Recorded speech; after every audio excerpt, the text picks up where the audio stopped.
Tudo bem convosco?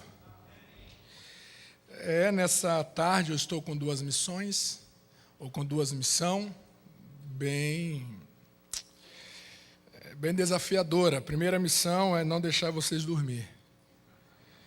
Depois do almoço, vocês começam a ter aquela visão daquela cama, daquele sofá confortável. Repreende em nome de Jesus. Então vamos fazer o seguinte: quando o som não estiver chegando, vocês falam, fala Deus! Aí eu vou estar dando eu estou entendendo que vocês estão ligados. Por favor, não dorme, me ajude aí. Tá bom, gente? Essa é a minha primeira missão, espero ser feliz. Por isso que ao longo da nossa palestra eu vou pedir para ter uma interação. Eu sei que às vezes isso incomoda algumas pessoas, mas por ser didático e também aí te dar uma sacudida contra o sono. A minha segunda missão é falar dentro desse tema, Cristo é tudo, no conhecimento de Deus. Que tema sublime, que privilégio podermos estar nessa tarde juntos, dentro dessa consciência de conhecermos ao Senhor. É de fundamental importância a igreja, as pessoas, principalmente a igreja, ter esse entendimento que tudo que Deus deseja de nós é que nós o conheçamos. Ele vai usar o profeta Oséias no capítulo 6, e verso 6, dizendo que eu quero conhecimento de Deus e não holocaustos. E o próprio profeta Oséias vai denunciar ao povo de Deus que eles estavam sendo destruídos por falta de conhecimento. E não é apenas uma falta de conhecimento por falta de oportunidade em conhecer, mas eles estavam sem conhecimento por rejeitar o conhecimento. E isso é catastrófico. E a gente sabe que a igreja tem sido aí desafiada em levar aqueles que frequentam as nossas reuniões nessa consciência de que, acima de todas as coisas, o final de tudo é que nós precisamos conhecer a Deus. E o que na verdade acontece é que a maioria das pessoas que frequenta os templos religiosos do cristianismo, elas querem se apoderar das obras de Deus. E essa foi a denúncia que Deus vai fazer a Israel durante toda a sua peregrinação. E o autor aos Hebreus, no capítulo 3, vai relembrar isso, que Deus condena Israel justamente por eles estarem interessados apenas em obras, em feitos, em manifestações externas. Mas Deus disse, vocês querem as minhas obras, mas não querem o meu caminho. Vocês não querem me conhecer, vocês não querem ter uma intimidade comigo. Então, discorrer sobre esse tema de conhecer a Deus é de extrema relevância para a vida. E que, ao final dessa palestra, Deus nos ajude, que nós possamos fazer a oração como Agostinho fazia, lá na idade patrística, que ele orava ao Senhor dizendo, Deus, dai-me o teu conhecimento e nada mais.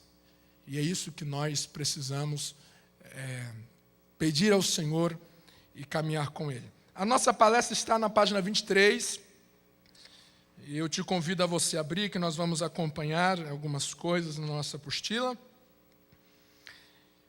E o nosso texto, não precisa abrir a Bíblia, já está no nosso material aí, o texto-chave, o texto que iremos nos fundamentar, de Colossenses, capítulo 1, versículo 15, já tem sido partilhado nesse seminário, mas vamos lembrar dessa verdade. Vamos dizer junto, Colossenses 1,15, o texto está aí escrito, ou qual é a imagem do Deus invisível. Vamos lá? 1, 2, 3.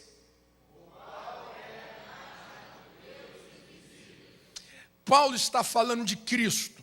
Paulo está falando do Jesus encarnado. E ele traz essa ideia de que Jesus é a imagem do Deus invisível.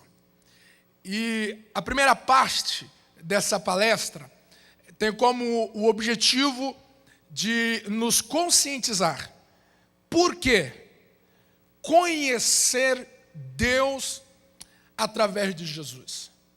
Por que, embora toda a criação anuncia que há um Deus, que há um ser inteligente, que há um supremo acima de todas as coisas, mas tudo isso é uma sinalização para a chegada de Jesus, o Cristo, o carpinteiro.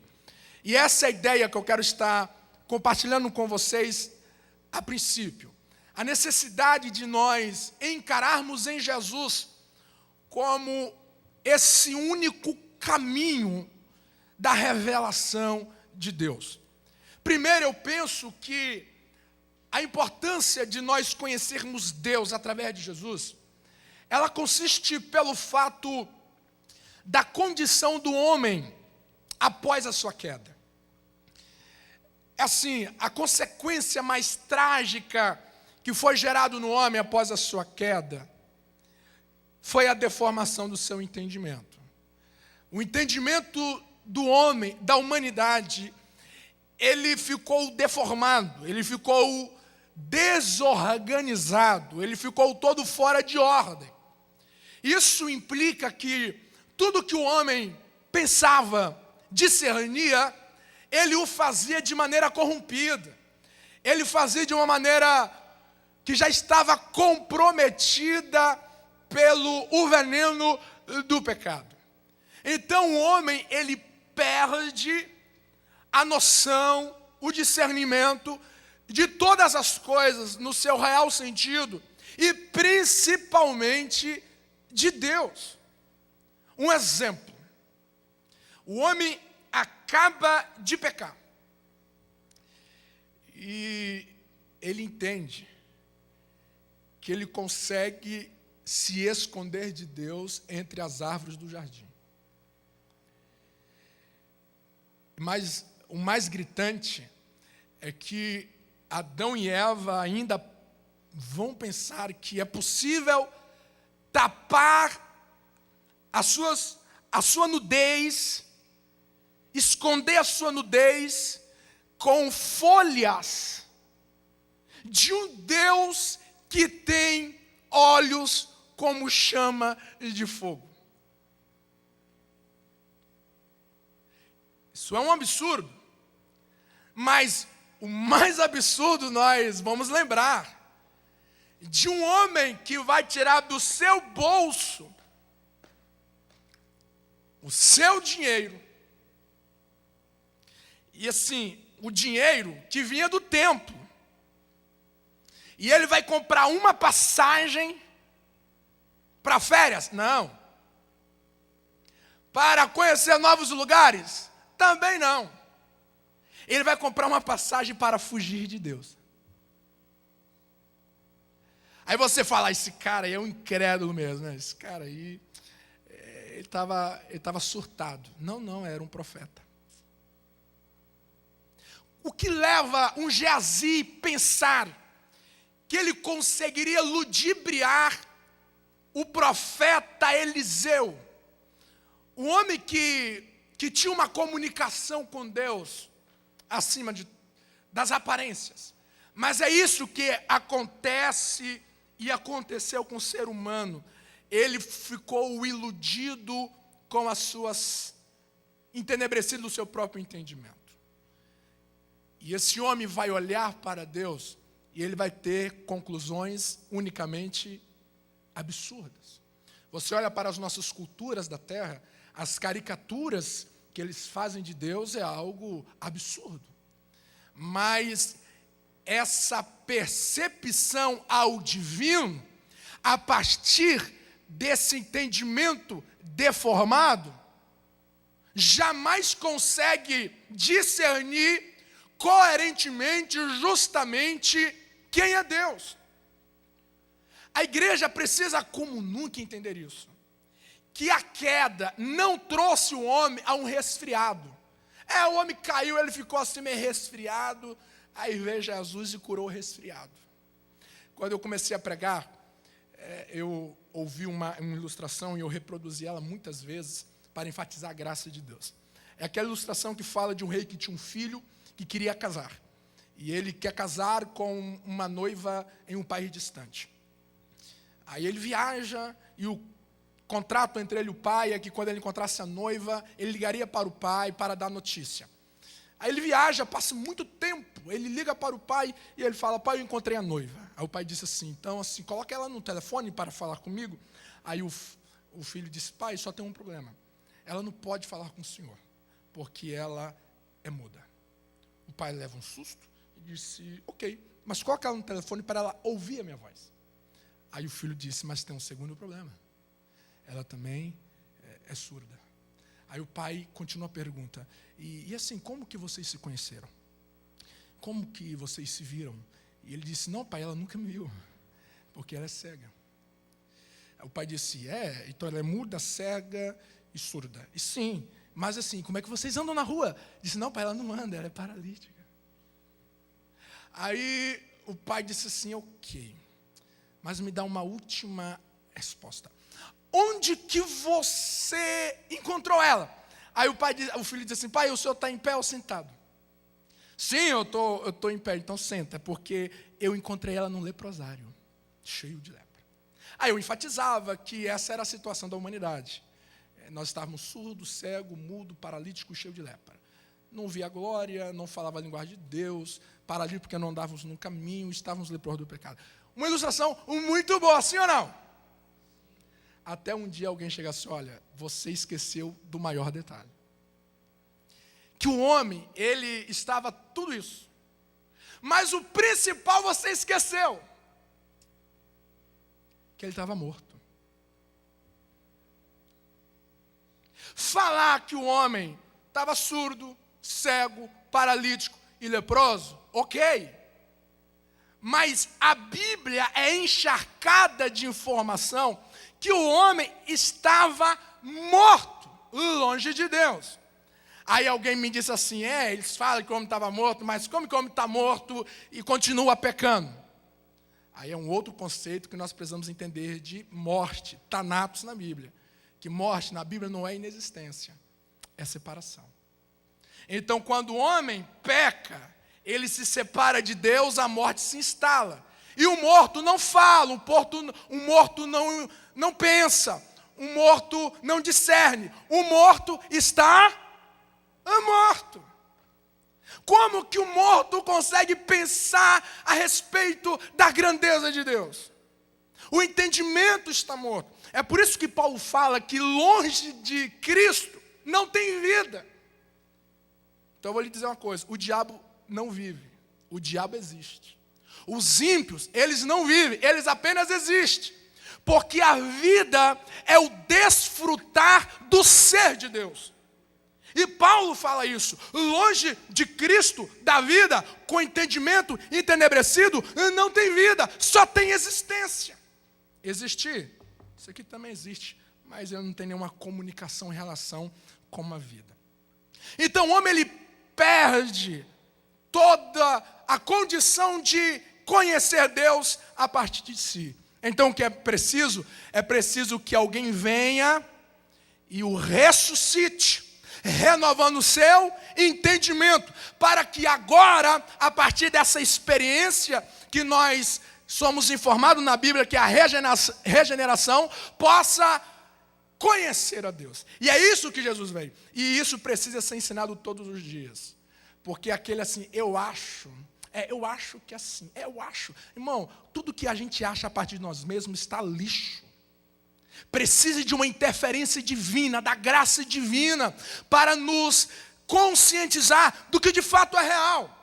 É por isso que Blaise Pascal vai nos lembrar. Blaise Pascal foi um matemático, teólogo do século XVIII. Ele diz assim: fora de Jesus Cristo, nós não sabemos nem quem é Deus, nem o que é morte e nem o que é nós mesmos.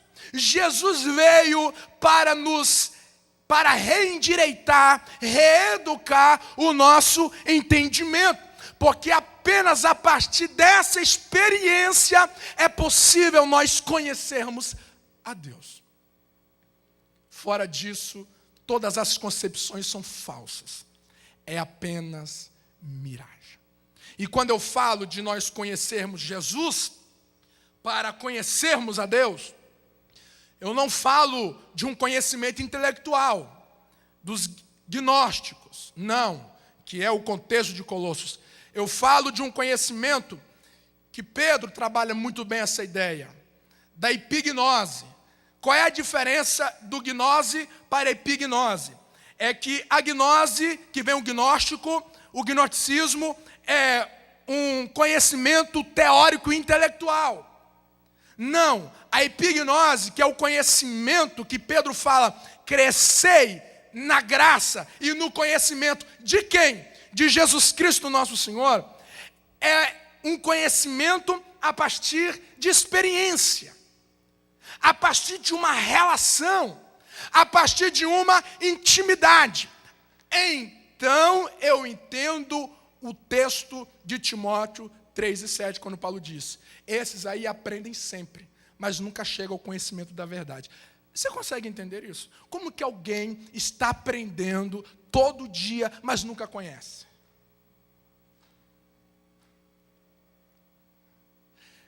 É porque é apenas teórico. Se isso não for encarnado, se isso não tocar nas nossas entranhas, na nossa índole, não tem verdade. Não tem conhecimento de Deus. Então eu penso que olhar para Jesus, ver Deus através de Jesus, é o único caminho, porque Jesus está limpo, Jesus está puro, Jesus abre os nossos olhos para conhecer Deus. O segundo motivo que eu penso que é interessantíssimo e fundamental para conhecermos Deus através de Jesus, é porque em Jesus nós não apenas conhecemos quem é Deus, seus sentimentos, suas atitudes, mas nós reencontramos a nossa identidade. Então, eu penso que Jesus é a dupla revelação, porque Jesus vai revelar quem é Deus, ele é a imagem do Deus, e quando você lê essa palavra imagem, Paulo utiliza aqui eikon, você lembra do começo da criação, quando Deus diz assim, em Gênesis: façamos o homem à nossa imagem. A imagem de Deus os criou. Ou seja, quando Deus cria o homem, ele imprime no homem a sua imagem. A identidade do homem estava em Deus. Aí o homem peca. Quando o homem peca, a sua imagem, o seu entendimento é comprometido. Então, como é que ele reencontra a sua identidade? É olhando para si? Porque se ele olhar para si, tudo virá corrompido. Porque enganoso é o coração. Se ele olhar para si, tentando assim, quem sou eu? Eu vou olhar para o meu interior. Todos os resultados serão equivocados. É por isso que nós precisamos tomar cuidado com filosofia, principalmente dos gregos, quando diz assim: seja sábio, conheça a ti mesmo. Mas se eu olhar para mim, qualquer conceito que eu elaborar olhando para mim, está comprometido. É por isso que você vê uma geração que olha para si, e uma música que está aí no mundo, famosa, o cara sou eu. Eles olham para si e eles dizem: não, eu estou por cima, eu posso, eu sou, eu tenho. Tudo ilusão, conceito equivocado. Mas em Jesus, nós temos o que é a nossa identidade, que foi perdida no Éden. Porque Jesus veio como homem, ele veio como humano. O Adão, antes da queda, é o Jesus que veio entre nós. Jesus está a verdadeira, a legítima e a mais pura humanidade. A nossa humanidade está maculada. Maculada. Os nossos bebês, as nossas crianças, aquelas atitudes, é meu, aquela pirraça é meu, e é meu. Não pensa que Jesus teve essa infância. Porque essa infância, desde cedo, já está maculada com o pecado. A natureza pecaminosa já está lá dentro. Jesus não. Jesus veio para nos ensinar. Olha para mim, vocês vão conhecer Deus. Olha para mim e vocês vão saber quem vocês são. Então, se você quer reencontrar quem você é, não olha para si, olha para Cristo. Porque Cristo é a imagem do que Deus planejou que você fosse para a vida. Isso é maravilhoso. Quero pensar com vocês, a partir dessa introdução, que olhar para a vida de Jesus é você estar aí no oceano e pegar algumas gotinhas. É o que nós tentaremos fazer aqui esta tarde. Então eu pensei de uma maneira bastante simples para a sua memorização, olhar para a vida de Jesus no tripé do seu ministério, o mais conhecido, o seu nascimento, a sua morte e a sua ressurreição. Esse tripé: encarnação, morte e ressurreição. O que nós podemos conhecer do caráter de Deus? Lembrando que quando o escritor aos Hebreus fala no capítulo 1, versículo 3, que ele é a expressão exata, ali é charáter, que vem para a nossa língua caráter. Charáter era aquela impressão que o carimbo deixava na cera. Tirava o carimbo, ficava a impressão exata do carimbo. Jesus é a expressão de Deus, desse caráter. Então vamos conhecer olhando para a sua encarnação, a sua morte e a sua ressurreição. Primeiro, na sua encarnação, o que nós podemos conhecer de Deus? A página 25 nos trabalha esse argumento. Primeiro, a encarnação, o nascimento de Jesus, revela a humildade de Deus. Se você puder repetir após mim: encarnação, revelando a humildade de Deus, segundo está no material. Vamos lá, 1, 2, 3.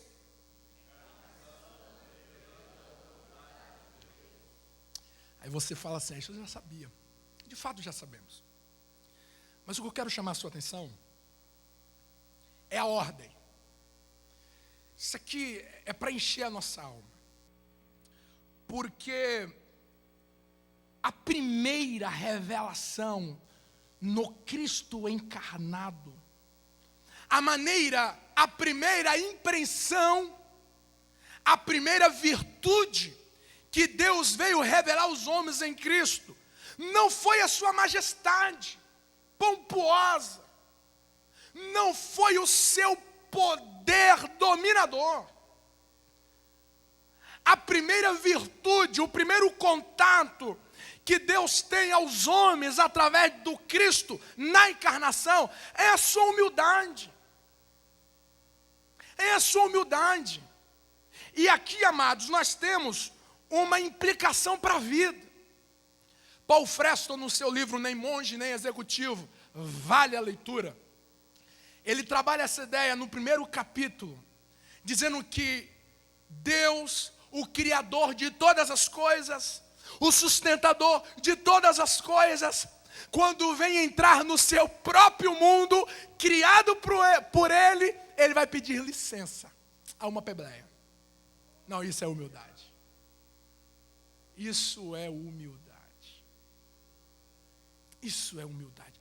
A primeira impressão, eu quero que vocês me conheçam, é a partir da minha humildade. Humildade. E não pelo meu poder. Isso implica para a vida. Porque veja, Quando as pessoas se relacionam, geralmente, elas querem que a outra parte conheça o que ela pode e o que ela tem de superior, de majestoso,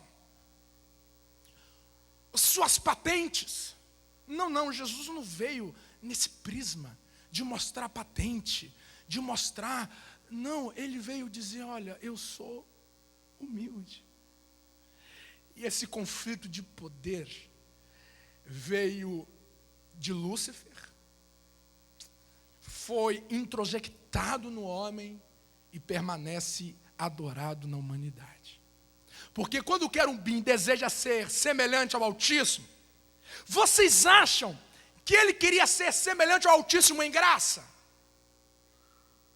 Vocês acham que ele queria ser semelhante ao Altíssimo em amor? Não. O querubim queria ser semelhante ao Altíssimo em poder. Vocês acham que quando Adão cai na tentação, ele quer ser igual ao Altíssimo em graça, em favor, em humildade? Não. Eles querem poder. Poder. Isso vai infectando os homens. Isso vai infectando aos homens. Porque isso foi muito patente na Guerra Fria, no conflito da União Soviética, mais a América, que as potências, até hoje isso é legítimo, que o que vai definir a potência de uma nação não é a sua solidariedade com os pobres, mas o fator preponderante é a sua indústria bélica.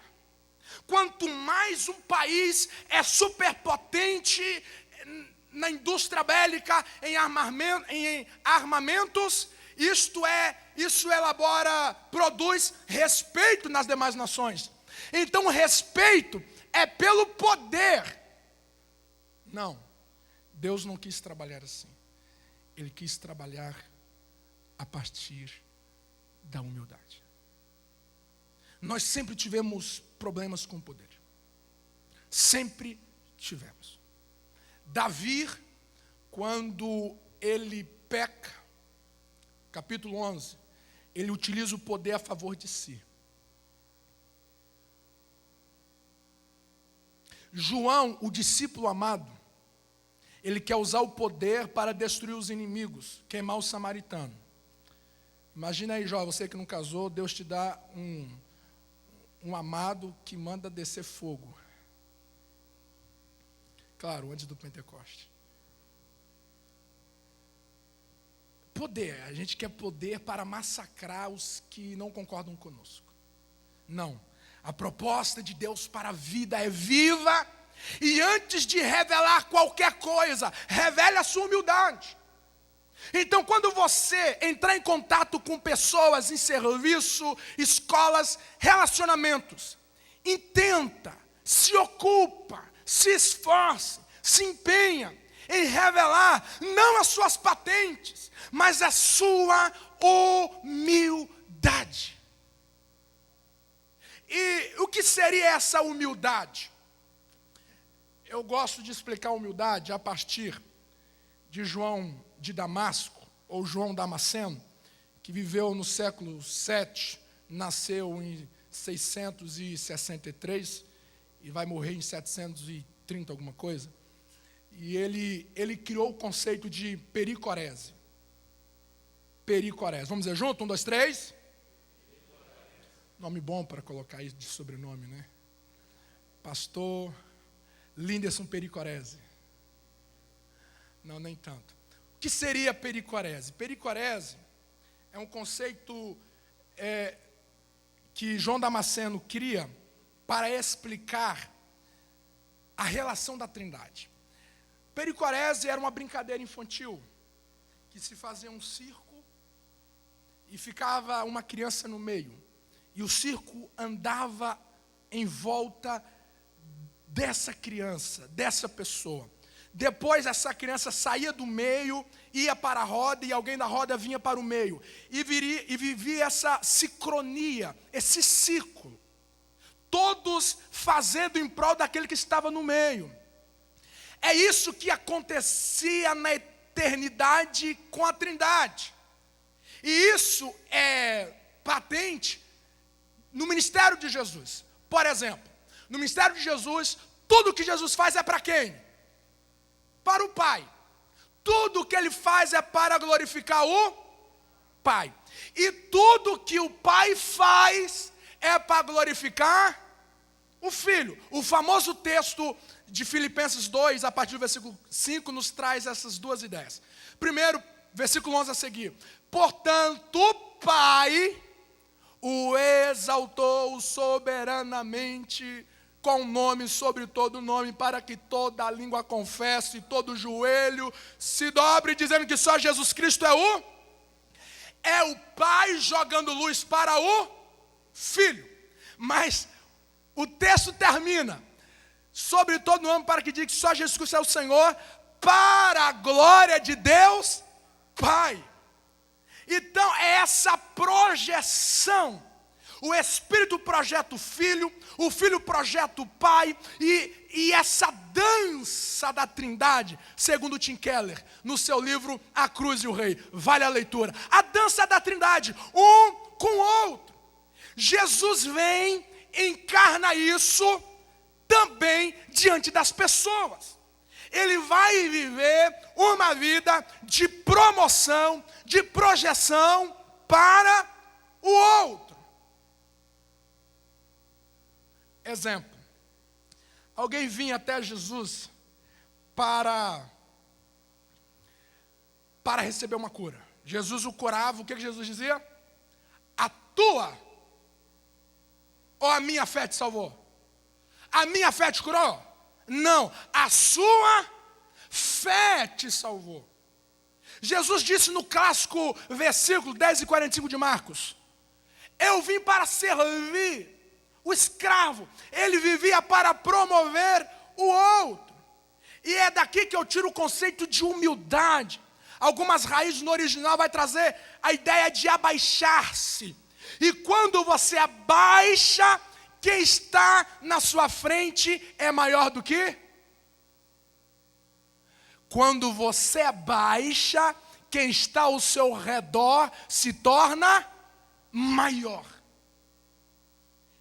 E esta ideia que Paulo trabalha ainda em Filipenses, no capítulo 2, de 1 a 4.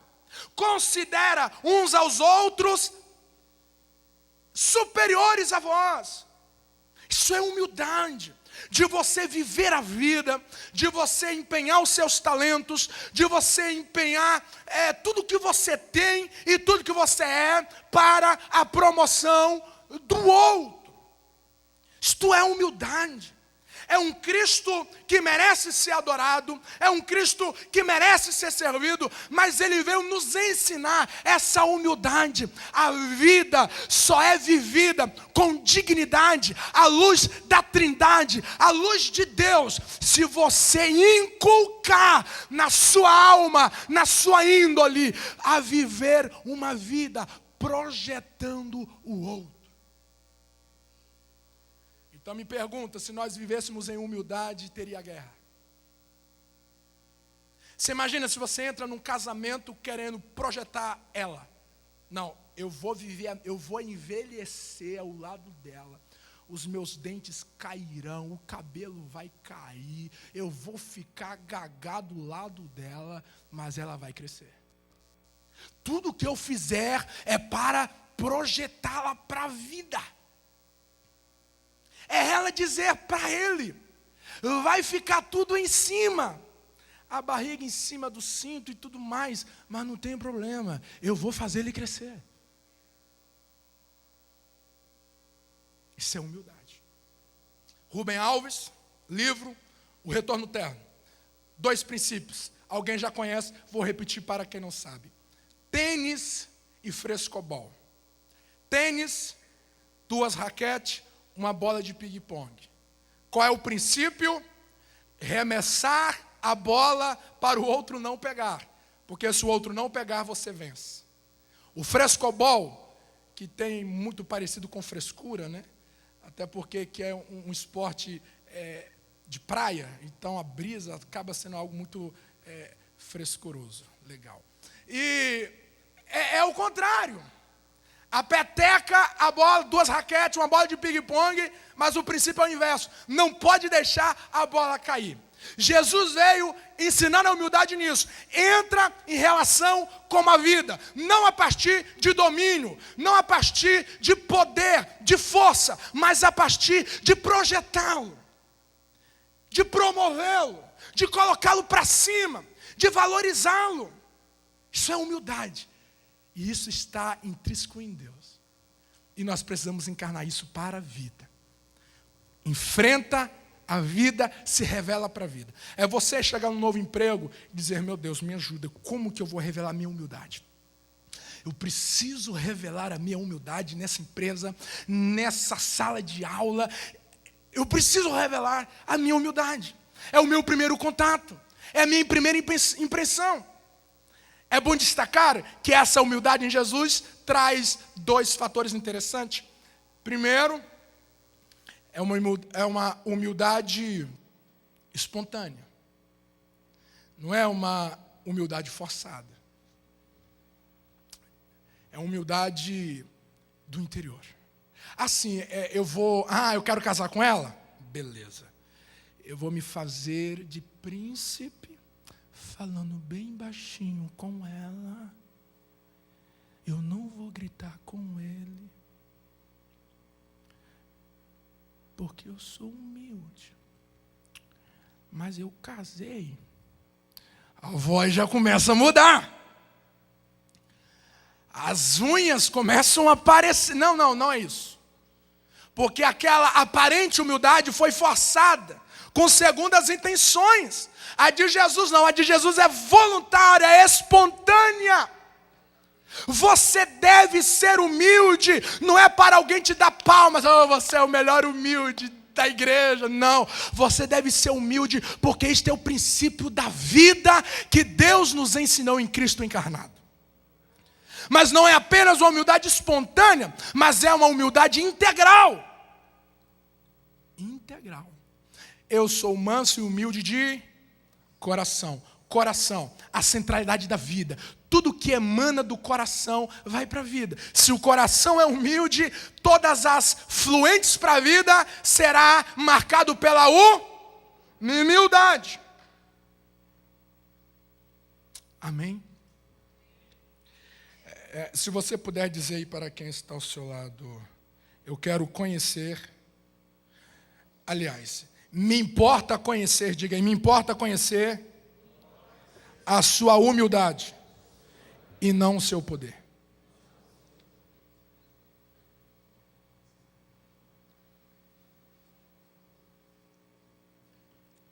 Tudo bem até aqui? Vocês estão acordados? Ok. Oh, eu entendi o mistério. Fala a Deus. Amém. A morte de Jesus. Se a humildade, se a encarnação fala da sua humildade, é Deus valorizando a madre da mulher. Jesus vai ressignificar o valor da madre. Isso é muito forte. Porque o pecado vai indignificar a mulher. Jesus vindo da mulher é a redenção da mulher. É algo maravilhoso. Na sua morte, nós podemos destacar várias coisas. Mas a primeira que é interessante nós compartilhar é sobre o amor de Deus. O caráter de Deus em amor. Em amor. Amados, o mundo deformou o significado do amor. Você já ouviu alguém dizer amor bandido? Ele tem um amor bandido. Você sabe o que é amor bandido, gente? Vocês acham que existe isso mesmo? Se é bandido, não pode ser amor. Se é amor, não pode ser bandido. Mas o mundo vai inserindo no vocabulário das pessoas, ensinando a elas que é possível ter um amor bandido. Você já viu alguém diante das câmeras dizer, eu matei ele, eu matei ela por causa de amor. Já viu isso? Você está vendo um entendimento deformado? Como pode você matar alguém em nome do amor? Um dia eu estava, infelizmente, na casa de um amigo, e de repente o pau começa a quebrar entre os dois. Isso é constrangedor demais. E de repente, ela olha para ele e diz: se amor, se eu te pego, eu te estrago. Eu falo, meu Deus, ela chamou ele de amor, e se pega, ele estraga. Imagina se não é amor. O amor já é um pronome de tratamento totalmente distante do seu real significado. John Stott nos lembra em seu livro A Cruz de Cristo que se nós quisermos saber o verdadeiro significado do amor, não precisamos ir ao dicionário, basta irmos ao Calvário. Na cruz rústica, Deus revela o seu pleno, absoluto amor. E a partir do amor, Deus ensina alguns princípios. Primeiro, que a sua metodologia de atrair as pessoas a si não é pela força. Deus não vai submeter os homens a si pelo totalitarismo, pela tirania. Deus vai atrair as pessoas a si pelo amor. Página 26, olha o versículo aí de João 12:32, logo na sequência aí do tópico, vamos ler junto. E eu, quando for levantado da terra, todos atrairei a mim. Vamos lá? 1, 2, 3.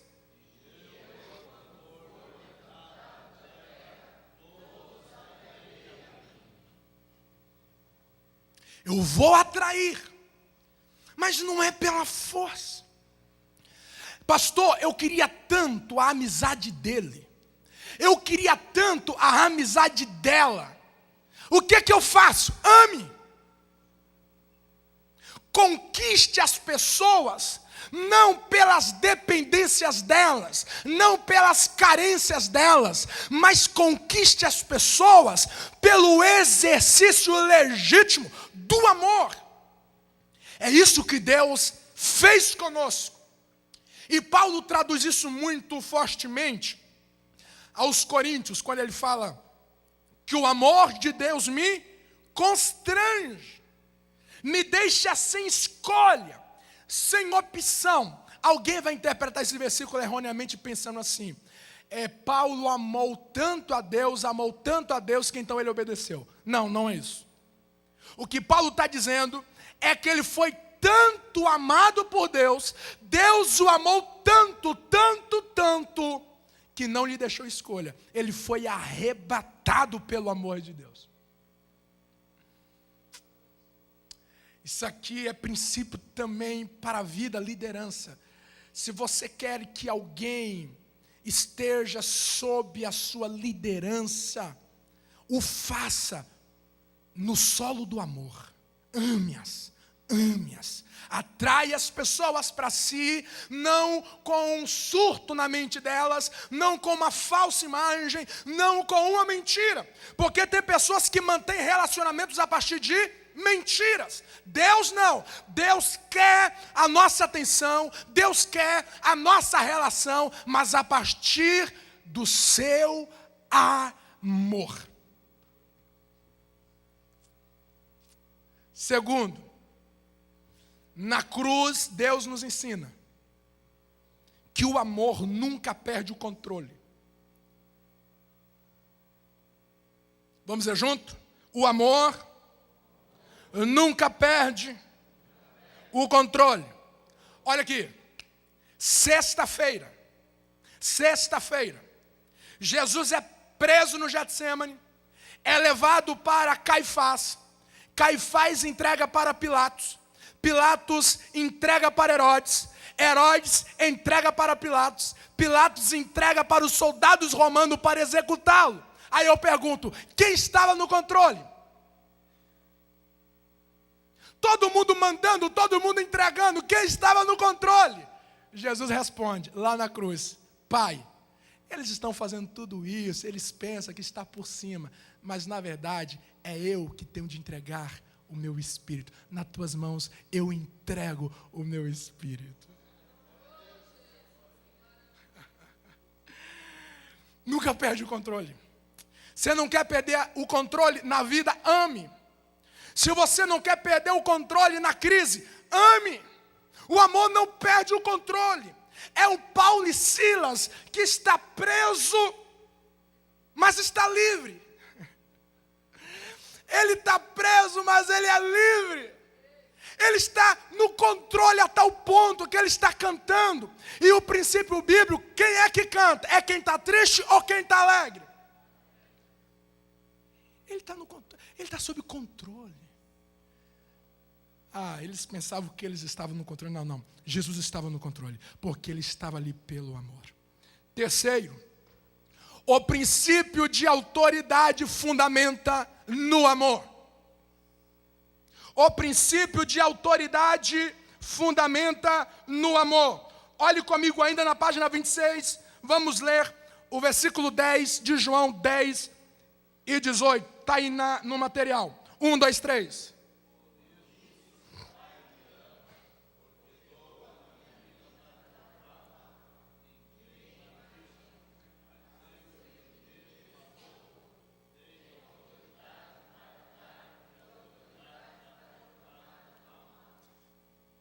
Por que Jesus tem autoridade?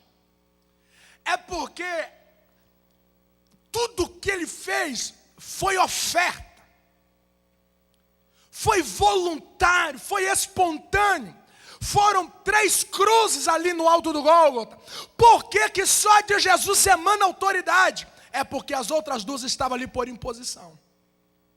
Jesus foi o único que foi voluntariamente para a cruz.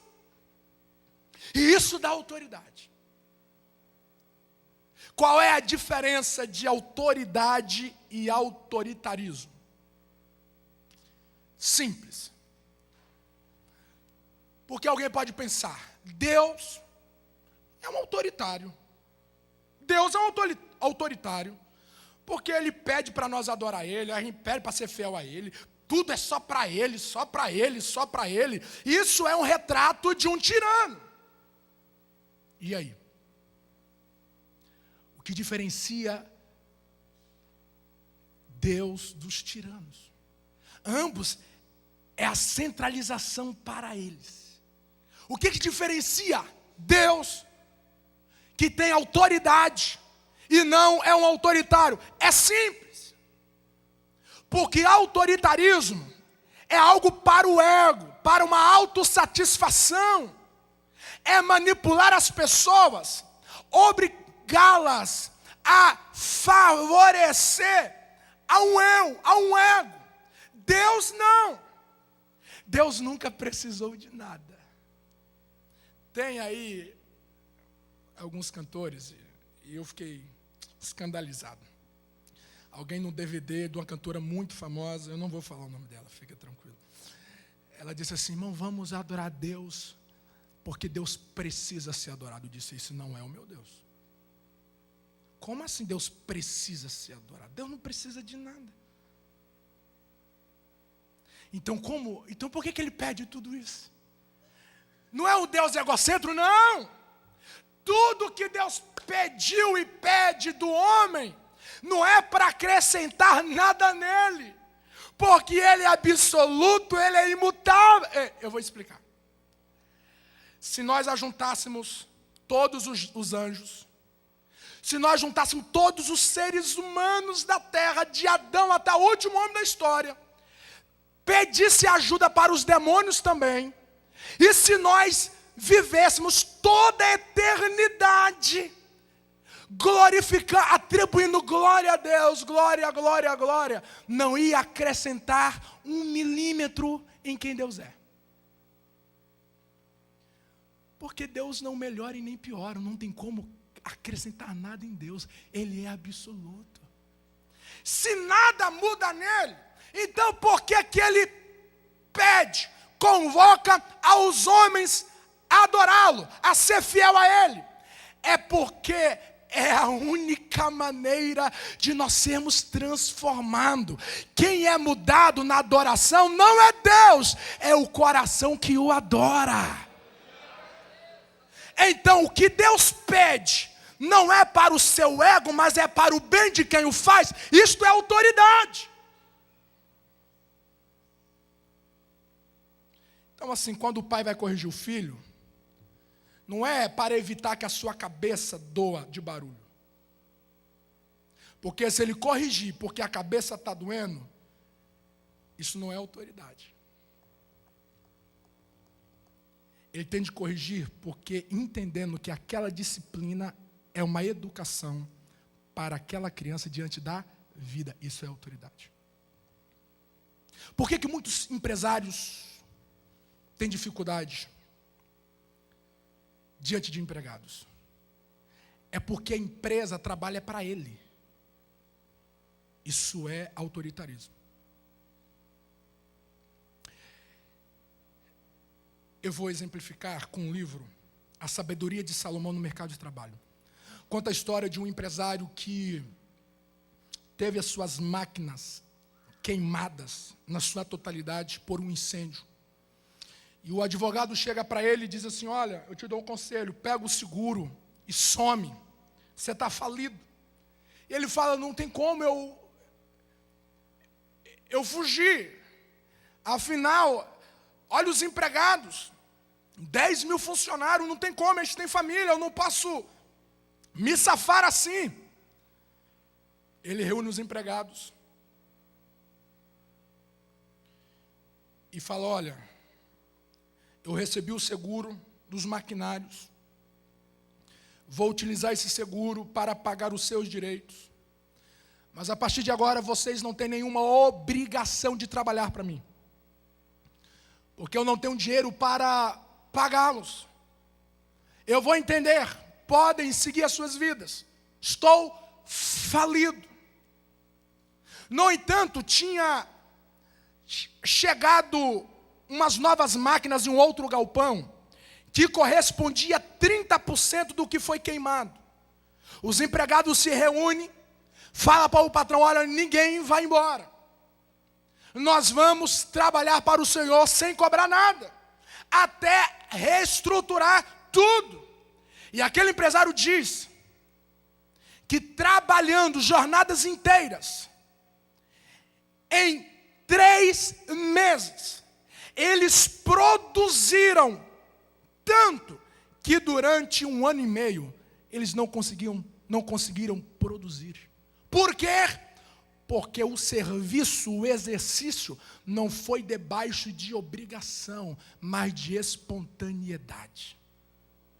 Isso é autoridade. É você liderar alguém, é você educar alguém, não é para ser favorecido, mas é fazê-lo entender que tal educação é para o bem dele. Isto é autoridade.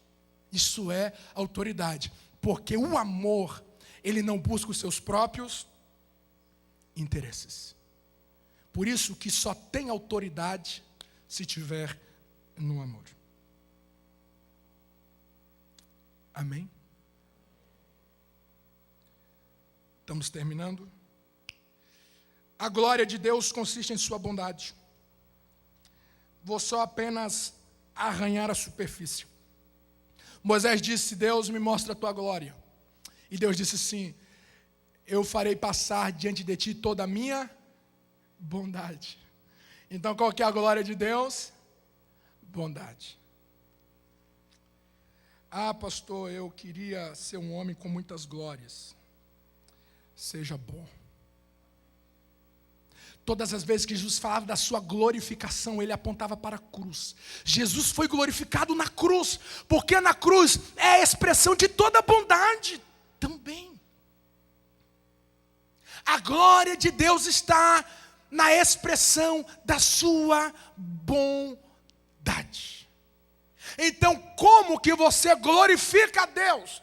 não é atribuindo algo a Ele, mas é manifestando o que Ele já é. Então como é que você glorifica a Deus? Manifestando a bondade de Deus diante da vida. Amém? Assim, no culto, quando nós falamos da glória a Deus, da glória a Deus, da glória a Deus, meu amado, se essa expressão glória a Deus estiver divorciada de uma vida bondosa, isso pode ser tudo menos dar glória a Deus. Por último, na morte, Deus revela a sua sabedoria. E isso é fantástico, porque por um breve momento, parecia que Deus havia se perdido no seu plano. Olha aqui, ó. Tem alguém que pensa que Jesus veio por causa de Adão. Deus criou o homem, vamos criar. Aí Deus fez o homem, vai lá, fez a lambança. E o homem fez a lambança. Ai meu Deus, então eu vou ter que descer lá. E Deus desceu e arrumou a bagunça. Não. O homem, Adão, só existiu por causa de Jesus. Não é o contrário. Não é que Jesus veio para arrumar a bagunça de Adão. Adão só foi criado porque na eternidade, e Pedro fala isso em Atos 2, na eternidade, Jesus, o Cristo, o Logos, já havia visto a queda, e lá na eternidade ele se dispôs na Trindade de redimir o homem. É por isso que a Bíblia diz que o Cordeiro foi morto antes da fundação do mundo, antes de tudo ser criado. Ele já se dispôs em redimir a história da humanidade. Por causa dessa disposição, lá na eternidade, o Pai decidiu criar. Lá na cruz, Jesus pregado, Jesus ensanguentado, parecia que Deus estava perdendo. Engano, estava tudo no perfeito roteiro da Trindade. Aí Carson diz assim, no seu livro Escândalo, vale a leitura. Ouça a ironia da cruz. O homem que está pregado totalmente sem poder é o Todo-Poderoso. O homem que não pode salvar a si mesmo é o Salvador de todos. O homem que clama por desespero, na verdade, ele confia no Pai. Isso é irônico. Mas estava tudo perfeitamente perfeito. E a sabedoria de Deus foi tão poderosa que para vencer, para triunfar sobre o mal, Deus não vai utilizar espadas. Ele não vai utilizar poder. Na sua sabedoria, Deus vai em Cristo triunfar sobre o mal, através do amor. Você quer vencer? Encarna o amor. Você quer vencer? Ame. Ame, ame e ame. Na sua ressurreição se revela a gratidão de Deus. Tudo que Jesus faz é recompensado na ressurreição.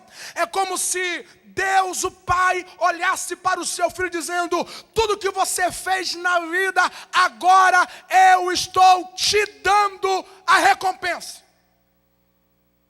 Leve essa verdade para casa. Porque nós lutamos, nós nos doamos, nós nos empenhamos, nós favorecemos pessoas, mas erroneamente queremos recompensas aqui. E quando as pessoas não retribuem a altura, muitas vezes somos frustrados. Jesus disse em Lucas 14:14, quando vocês forem favorecer alguém, favorece quem não pode vos recompensar, porque vocês serão bem-aventurados na ressurreição do justo. A ressurreição é o prêmio de toda a sua fidelidade, porque é algo perturbador. A Bíblia me convida a amar, a doar, a me derramar, a perdoar, a ser fiel, a ser sincero, a ser verdadeiro. E o que me resta? Cruz. Tudo que Jesus fez, o que ele recebeu? Cruz. Será que vale a pena? O diabo fala, não vale a pena não, vale nada. Ser reto, sincero com as pessoas, verdadeiro. Olha o que você ganha: cruz, escárnio, zombaria, descrédito, humilhação. Aí Deus está dizendo, não, é mentira do diabo. A cruz não é o fim. A ressurreição aparece para dizer, valeu a pena. São aqueles missionários anônimos que nunca vai entrar nem no registro de Secretaria de Missões, porque ninguém sabe que eles existem. Mas estão fazendo a obra do Senhor, sem aplausos, sem honras humanas. A ressurreição tem surpresa para eles.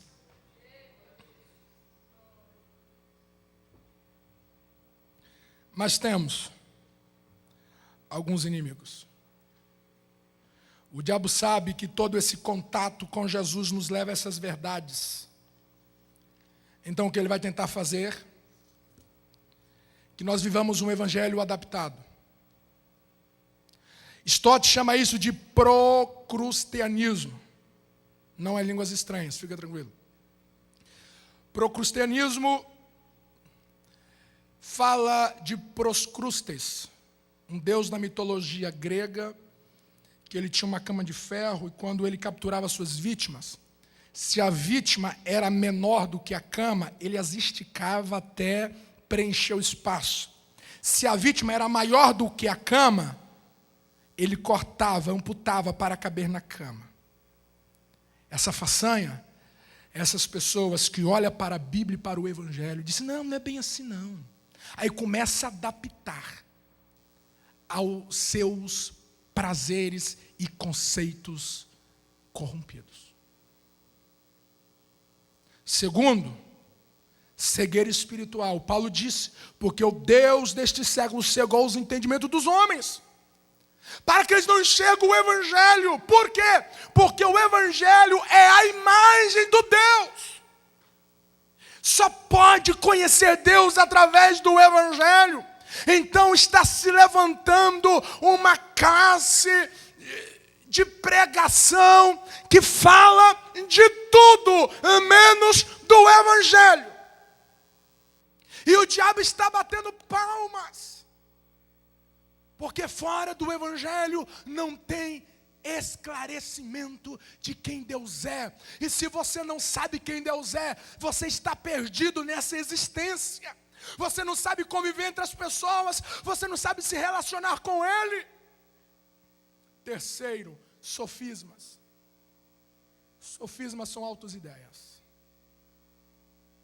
Aparenta a verdade, mas nega a eficácia delas.